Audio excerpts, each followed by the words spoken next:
حضور غوث ثقلین حضرت سید عبد القادر جیلانی رحمت اللہ تعالی علیہ پیران پیر دستگیر کی چند کرامات آپ کے سامنے پیش کریں گے جو یقیناً آپ کے لیے دلچسپی کا باعث ہوں گی۔ ہم سے بیان کیا شیخ عارف ابو محمد عبد المالک بن شیخ بزرگ عبد الملک زیال بن ابو المعلی عراقی پھر مقدسی نے کہا، خبر دی کہ ایک دن میں آپ کی خدمت میں کیلولا کر رہا تھا، آپ کی طرف انار کچھ میٹھے اور کچھ کھٹے بطور تحفہ کے پیش کیے گئے۔ آپ نے حاضرین میں ان کو تقسیم کر دیا۔ ان اناروں میں سے مجھے بھی ایک انار دیا گیا۔ جب میں نے اس کو توڑا اور اس کو چکھا تو بہت کھٹا تھا۔ میں نے دل میں کہا کاش یہ میٹھا ہوتا تو کیا یہ اچھا ہوتا۔ اسی وقت حضور محبوب خدا غوث الورا چشمہ نور الہدا غوث کونین محافظ ثقلین قندیل نور یزدانی قطب الاقطاب السید غوث عبد القادر جیلانی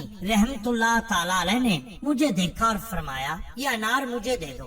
میں نے وہ انار آپ کو دے دیا۔ آپ نے اس کو اپنے ہاتھ میں پہلے اس طرف پلٹا اور پھر دوسری طرف اور اس میں سے کچھ کھایا اور پھر فرمایا اے سلمان یہ تو میٹھا ہے۔ جب میں نے اس کو چکھا تو وہ نہایت شیریں تھا اور اس قدر شیریں اور میٹھا انار میں نے آج تک نہ کھایا تھا۔ اسی طرح خبر دی ہم کو ابو محمد حسن بن قاضی بن عمران موسیٰ فرماتے ہیں کہ میں نے شیخ ابو الحسن سے یہ کہتے ہوئے سنا کہ میرے سردار شیخ ابو سعد کیلوی ایک دن قضائے حاجت کے لیے نکلے اور میں ان کے پیچھے لوٹا پانی کا بھرا ہوا لے کر نکلا۔ اتنے میں میرے پاس سے لوٹا گرا اور گرتے ہی وہ ٹوٹ گیا۔ یہ مٹی کا بنا ہوا تھا، اس کے اجزاء بکھر گئے۔ اب اس کے سوا ہمارے پاس کوئی اور لوٹا نہ تھا، نہ ہی وہاں پر کوئی پانی تھا۔ اسی دوران پیران پیر دستگیر حضرت شیخ عبد القادر جیلانی رحمت اللہ تعالی علیہ آئے اور آپ نے نہ تو اس لوٹے کو ہاتھ لگایا اور نہ ہی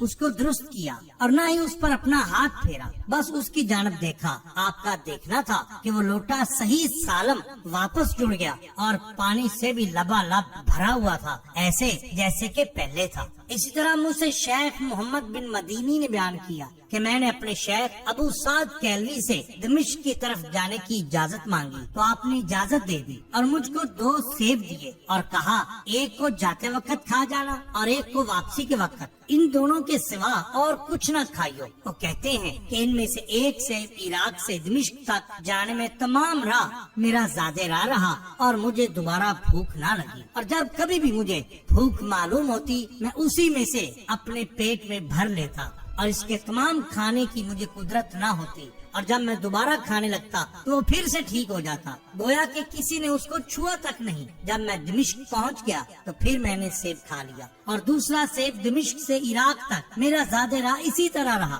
جیسا کہ اس سے پہلے والا سیب تھا، یعنی میں کھاتا تھا تو وہ واپس اپنی اصل حالت میں آ جاتا تھا۔ فرماتے ہیں کہ شیخ ابو سعد کی خدمت میں ابو العباس خضر علیہ السلام اکثر آیا کرتے تھے۔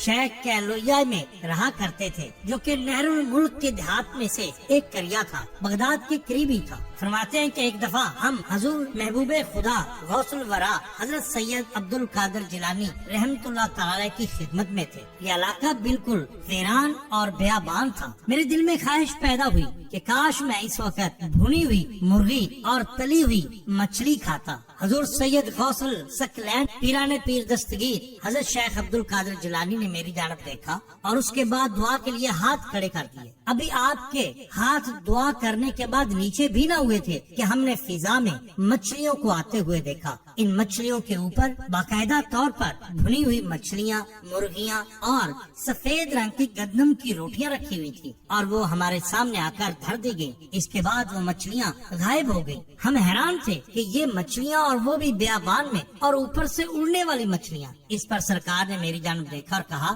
اللہ پاک کی قدرت سے کچھ بعید نہیں ہے۔ سبحان اللہ۔